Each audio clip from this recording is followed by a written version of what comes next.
자, 오늘은 어버이 주일입니다.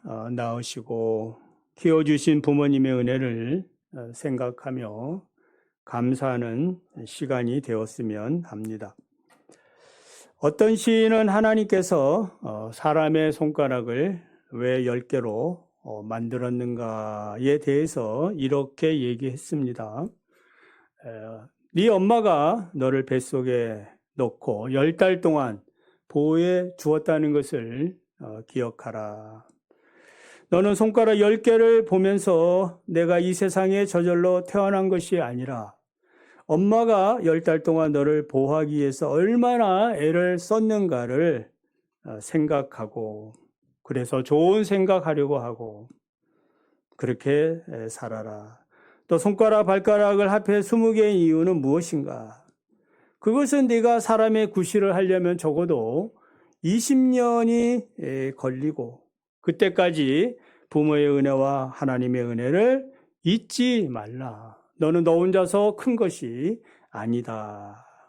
그랬다는 거죠.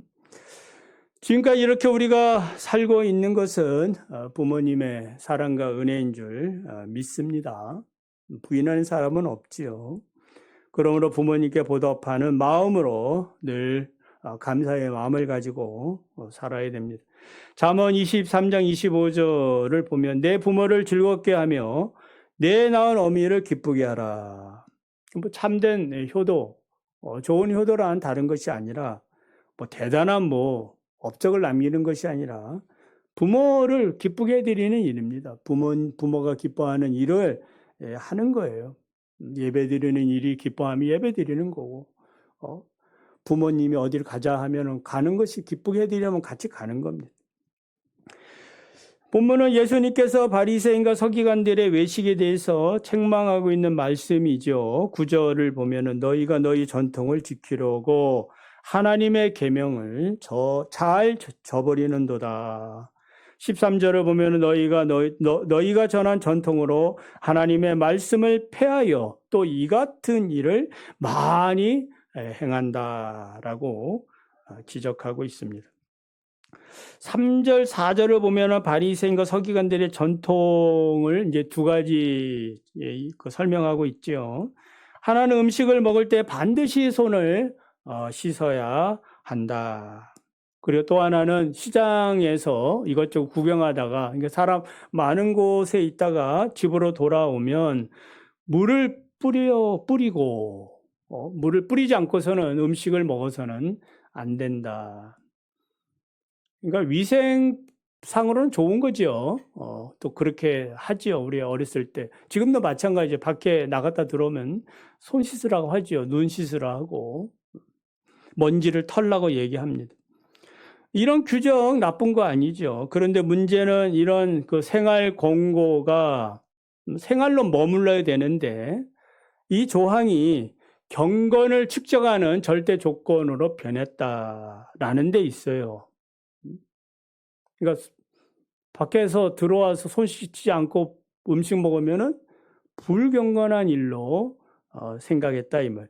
그냥 그럴 수 있는 거 아니겠습니까? 그냥 위생상의 문제지 그게 신앙의 문제냐 이 말이에요. 종교적 기준으로 변질을 시켰기 때문에 우리 주님이 지금 지적하고 있는 거예요. 종교개혁자 칼빈은 우리는 성경에서 말씀하지 않는 상대적인 문제를 절대화시키는 오류를 범해서는 안 됩니다 라고 했어요. 그러니까 성경에서 가르침이 없는데 이런 문제를 우리가 사람들이 살다 보면은 어떤 조직이 문화가 이게 생기다 보면은 어떤 규칙들이 이 규정들이 절대화 되는 경향이 있거든요. 이것을 가지고 하나님의 뜻을 어겨서는 안 된다. 이거 오류다 이 말이거든요. 우리 중심교회는 이런 오류가 하나도 없기를 바랍니다. 10절에서 13절 보면 예수님께서 부모 경건과 관련해서 장로들의 전통인 고르반 규정에 대해서 말씀하고 있지요. 이제 고르반 규정이란 무엇입니까? 누구든지 예물을 놓고 고르반 이렇게 선언하면 그 순간부터 그 예물은 누구 것이라? 하나님의 것이다. 하나님께 드려진 예물이다. 그러니까 하나님께 바쳐진 헌물이 됐기 때문에 더 이상 사람의 소유권을 행사할 수 없다라는 아주 좋은 그런 규정이에요. 그래서 내가 가진 돈이나 토지 등을 고르반해서 하나님 앞에 헌신과 그러한 서원을 드렸던 겁니다. 지극히 거룩하고 선한 것입니다. 이 고르반 규정은 분명히 이제 신앙의 열심에서 나온 것이 맞지요. 그런데 문제는 무엇입니까? 이렇게 신앙적인 열심에서 나온 순수한 마음에서 출발한 이 관습이 점점점 사람들이 이제 악용하게 됐다라는 겁니다. 심지어 부모를 공경하는 그러한 부모 공경을 회피하는 수단으로 변질이 됐어요. 부모에게 마땅히 드려야 할 돈이나 토지 이런 것들에 대해서 드리고 싶지 않으니까 고르반 이렇게 선언함으로 하나님께도 드리지도 않고 자기가 그것을 마음대로 유용하는 그런 악을 행했다라는 겁니다. 그 한마디로 뭐예요? 고르반 규정을 이용해 가지고 자기의 그 탐심을 채우는 그런 악을 행한 것입니다. 하나님께서 고르반 규정을 요구한 적이 있어요, 없어요? 없지요. 없습니다. 생각해 보십시오. 왜 하나님이 자기의 탐욕을 위하여 부모에게 부모님께 마땅히 가야 될 그 재물과 토지를 받고 싶겠습니까? 하나님이 그런 이기적인 분입니까? 비인격적인 분 아닙니다. 십계명에서 내 부모를 공경하라 가르치신 분이에요. 신명기 23장 18절을 보면 부정하게 번 돈을 가져오지 말라. 부정한 거다 이 말이에요. 창기가 번 돈과 개 같은 자의 소득은 어떤 서원하는 일이든지 내 하나님 여호와의 전에 가져오지 말라. 이 둘은 다 내 하나님 여호와께 가증한 것이니라. 그러니까 부모의 것을 착복해가지고 그걸 하나님 앞에 드리는 것 자체도 잘못되고 또 더 나쁜 거는 그거 드리지도 않고 이제 그랬다는 거죠. 예수님께서도 마태복음 5장 23절 24절에서 예물을 하나님께 바치기 전에 다른 사람들과의 원한이 문제가 생각이 나면 먼저 그 원한을 푼 다음에 하나님 앞에 드리라고 말씀하지 않습니까?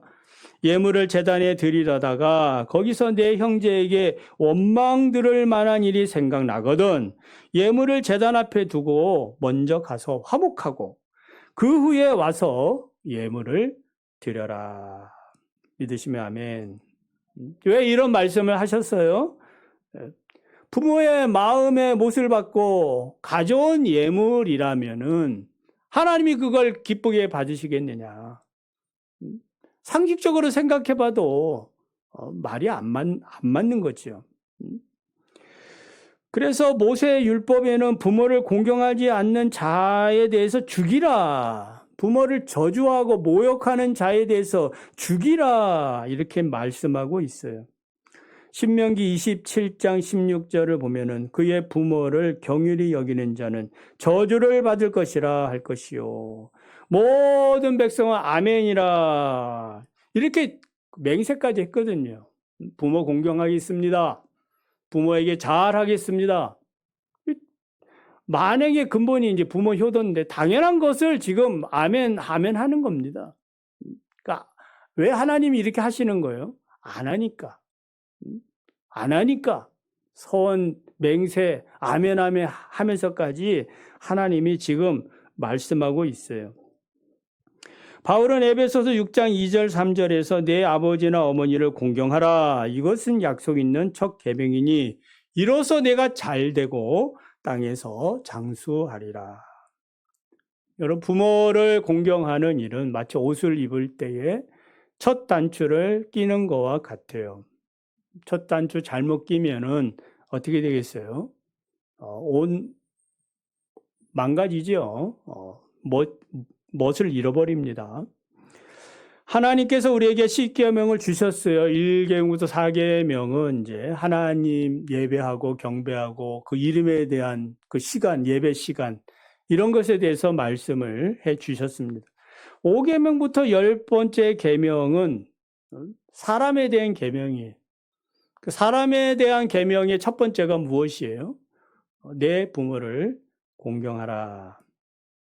그러니까 부모를 공경하지 아니하면은 이 사람은 이미 뒤에 있는 6계명, 7계명, 8계명, 9계명, 10번째 계명까지 우습게 여길 가능성이 높은 거죠. 살인하게 되어지고 도둑질하게 되어지고 간음하게 되어지고 거짓말하게 되어지고 그리고 이웃의 것을 탐내는 부모 공경에 달려 있는 겁니다. 부모를 잘 섬기면 부모의 말씀을 따라서 이렇게 살겠습니다. 저렇게 살겠습니다. 그래야 복을 받는데 그렇게 부모의 말도 안 듣는 사람이 누구의 말을 들겠습니까? 자기를 낳고 키워준 부모의 말에 그 반영을 하고 이러면은 다른 사람이야 우습게 여기지 않겠습니까? 하나님이 부모 공경을 하나님의 대리자, 부모를 하나님의 대리자로 이 땅에 삼으신 것입니다. 하나님은 부모 공경하는 자에 대해서 네가 잘되고 장수할 것이다 라고 복을 약속했습니다. 그 잘되는 것을 형통이라고 우리는 말할 수 있죠. 여러분은 형통의 삶을 살고 싶습니까? 아니면 불통의 삶을 살고 싶습니까? 말 하나 안 하지요. 뭘 그런 얘기를 합니까? 형통하게 살고 싶지요. 오늘도 우리가 하나님 예배드리는 이유 중에 하나도 형통한 삶 아니겠습니까? 또 앞으로도 어떤 어려움이 와도 하나님이 형통케 해주실 것이다 라는 믿음을 갖고 온 거예요. 여러분 자신도 형통한 삶을 살아야 되고 또 여러분의 자녀들도 형통한 삶을 살기를 원한다면은 여러분은 어떻게 해야 돼요? 여러분 자신이 먼저 부모를 공경할 뿐만 아니라 또한 자녀들에게도 뭘 가르쳐야 되는 거예요? 부모를 공경하는 것을 잘 가르쳐야 됩니다. 한번 생각해 보면 왜 지금 나는 복을 받지 못하고 이렇게 어려운 삶을 살고 있을까? 한번 반성할 필요는 있지 않겠습니까? 왜 내가 하는 일마다 안 되고 이렇게 어려움이 있느냐? 고난이 이렇게 있느냐? 여러 가지 이유가 있을 수 있겠지만은 그 근본적인 문제에는 무엇이 있겠어요? 부모 공경에 있다라고도 말할 수 있어요. 병을 고치려면 병의 근원을 고쳐야 되는데 이 병의 근원을 살펴봐야 되거든요. 마찬가지로 우리 인생에 있어서도 이 부모를 공경하는 것은 내 인생의 근원과 같다라는 거예요. 왜냐하면은 우리 모두는 다 부모 뿌리를 통해서 태어난 사람들 아닙니까? 뿌리를 부정하고 거부하는 그 인생은 형통할 수가 없어요. 그래서 성경은 부모 공경을 강조하며 부모 공경하지 않는 자에 대해서 엄격하게 말씀하고 있어요. 우리가 이제 바이블 연산기억법 레위기 20장 내용이 뭐죠? 이미지는 사람 목이 떨어지고 사가 그려져 있는 거예요. 무슨 내용이에요? 4가지 경우에 사형시키라 이 말이죠. 레위기 20장에 있는 거. 그 내용이 뭐예요? 우상 숭배하는 자, 무당 등 신접한 자, 간음한 자, 그리고 부모를 저주하는 자는 죽여라. 레위기 20장 9절을 보면 만일 누구든지 자기의 아버지나 어머니를 저주하는 자는 반드시 죽일지니 그가 자기의 아버지나 어머니를 저주하였은즉 그의 피가 자기에게로 돌아가리라. 생명과 뿌리와 관련된 그런 문제를 지금 말하고 있는 겁니다. 잠언 30장 17절에서는 아비를 존중하며 어미를 순종하기를 싫어하는 자의 눈은 골짜기의 까마귀에게 쪼이고 독수리 새끼에게 먹히리라. 잘될 턱이 없습니다. 부모를 잘 섬겨야 됩니다. 여러분 잘 아는 얘기 있잖아요. 그 창세기 9장에 보면 노아가 포도주에 취해가지고 인사불성이 돼가지고 벌거벗고 잠을 잤어요. 하체를 드러내고. 그렇게 자는 이 모습을 둘째 아들 함이 보았습니다. 여러분 같으면 어떻게 하겠습니까?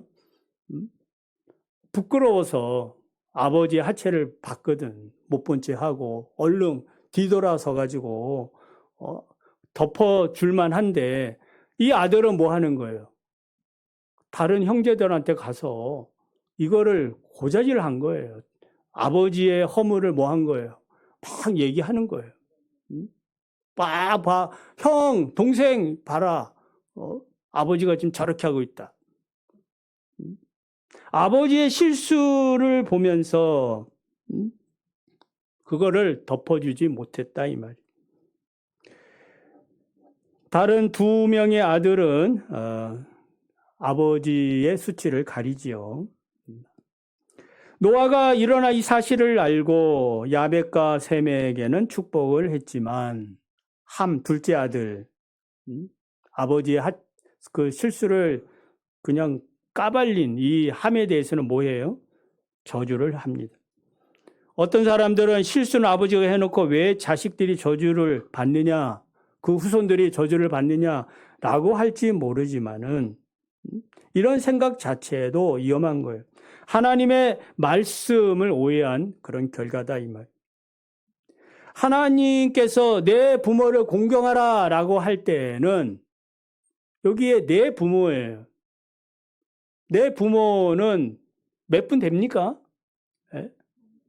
친정 그 시댁해서 총 네 분이겠죠 보통. 내 부모예요 부모. 부모가 살인자일지라도 악한 자일지라도 또 선하면 좋겠지요. 그러니까 부모가 어떠한 그 분이냐를 가리지 않는 거예요. 내 부모입니다. 여러분 어떤 자녀는 부모를 자랑스럽게 여기는 분도 있지만은 부끄럽게 여기는 분도 있잖아요. 차라리 세상에 없었으면 내가 안 태어났으면 이렇게 생각하는 분들도 있는데 어차피 그 뿌리를 통해서 내가 태어난 거거든요. 그러면은 나를 부정할 필요가 없는 겁니다. 인정을 해야 된다 이 말. 그래서 나를 인정할 때 하나님께서 우리에게 복을 내려주는 거예요. 그것은 정말 인정하는 건 뭐예요? 부모를 공경하는 겁니다. 부모가 어떤 부모든지 나를 낳아준 그 이유 하나로 부모를 섬겨야 됩니다. 잘난 부모, 못난 부모 있을 수 있지만은 그러나 잘난 자녀들은 다 되어야 된다. 믿으시면 아멘. 우리 모두는 효도를 해야 된다 이 말입니다. 그러니까 부모 공경은 자녀인 내 몫이요. 내가 마땅히 해야 할 일입니다. 다른 사람이 그 일을 대신할 수가 없어요. 공경이라는 말은 어떤 의미예요? 가격을 정하다라는 뜻입니다. 가격을 정하다. 내 부모의 가격은 얼마나 될까? 매길 수가 없지요. 매기는 순간 뭐 하는 거야? 가치의 경중을 따지거든요. 부끄러워하기도 하고. 뭔가 부모가 뭔가 자랑스러우면 자랑은 좋겠지만 그렇지 못한 부모에 대해서 부끄러워하기도 하고. 가격을 정하는 겁니다. 가격을 매길 수 없을 정도로 부모를 귀하게 여겨야 됩니다. 우리 젊은 청년들, 여러분의 부모님의 가격은 가격 얼마예요? 빵원? 가격을 매길 수 없죠. 그러니까 그런 생각이 들어온 순간 그 사람의 인생길은 가시밭길이 되는 거예요. 왜냐하면 하나님을 섬기는 길에서 벗어났거든. 그래서 부모 공경이 중요한 겁니다. 자, 이 선물, 부모를 공경할 수 있는 이 선물. 그러니까 저 같은 경우에는 이제 혈육의 부모님들이 다 돌아가셨잖아요. 선물이 없는 거예요. 우리 장모님 살아 계셨는데 이제 저희 양치는 이미 오래전에 돌아가시고, 그러니까 이제 장모님도 작년에 돌아가시고, 이제 남아 있는 분들은 뭐 이제 주변에 있는 우리 교회 어른들 또 주변에 이제 남아 있는 분들이죠. 부모님들 대신하는 분들이 남아 있습니다. 자, 부모님이 아직 살아 계신다면은 그 가치, 최고의 가치로 인정하시고 작은 것부터 실천하며 섬기시기를 바랍니다. 오늘이라도 안부 전화를 드리고 적은 용돈이라도 성심성의껏 준비를 해서 드려야 됩니다. 부모 공경하는 것은 결코 헛된 일이 아닙니다. 제가 어렸을 때 중학교 2학년 못 올라가고 그 부모 공경 때문에 저가 철이 빨리 들은 거죠. 아, 내가 돈을 벌어야 되겠구나. 아버지, 어머니보다 11살이 많으시기 때문에 빨리 경제적으로 잃어버렸거든. 그러니까 형도 있고 누나도 있지만은 그분은 그분이고 나는 내 할 일을 하는 겁니다. 이런 부분에 대해서는 저는 언제나 자신 있게 말씀을 드리고 싶어요. 그래서 내 부모를 공경함으로 하나님께서 우리에게 주실 복은 크다라는 것입니다. 그래서 부모를 공경하는 결코 헛된 일이 아닙니다. 내가 성장할 때 부모에게 받았던 사랑과 은혜를 조금 상환하는 일이고 상환한 거예요. 그리고 나도 내 자식에게 받을 사랑을 조금 저축하는 겁니다. 보험 드는 거예요. 그래야 여러분도 나중에 받을 것이 있다 이 말입니다. 만사의 때가 있습니다. 오늘도 우리에게 주어진 기회를 따라 부모님을 잘 복양하며 섬기기를 간절히 원합니다.